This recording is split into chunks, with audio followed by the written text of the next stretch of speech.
estem a Benin, un lloc de l'Àfrica Occidental on, igual que Costa d'Ivori i Burkina Faso i també Togo, hi ha centres de malalts mentals. La malaltia mental a l'Àfrica és un problema bastant greu perquè, de fet, a tot el món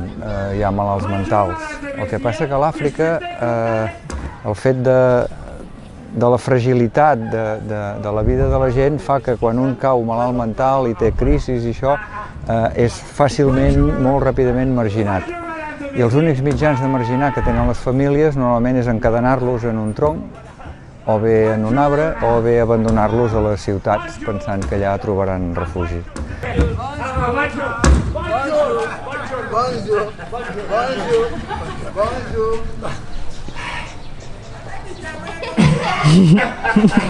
Pallassos Sense Fronteres treballa amb refugiats,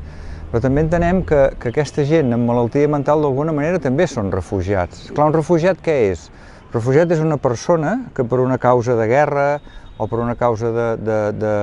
no sé, de racisme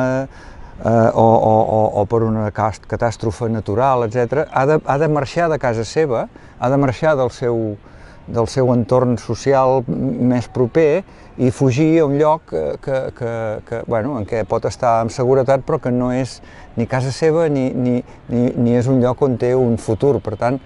i esclar, d'alguna manera, la malaltia mental a l'Àfrica també crea refugiats. És a dir, qui cau malalt mental,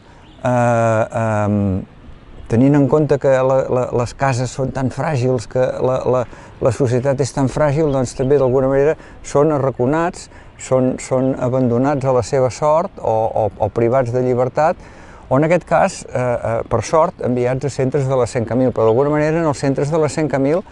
ells també senten aquest rebuig, és a dir, aquest begut de marxar del seu entorn familiar, social i del seu entorn de confort per anar a uns centres que, per molt que estiguin més o menys bé i mengin i això, no és el seu hàbitat natural, no? I per tant, també la malaltia mental és una causa que crea refugiats.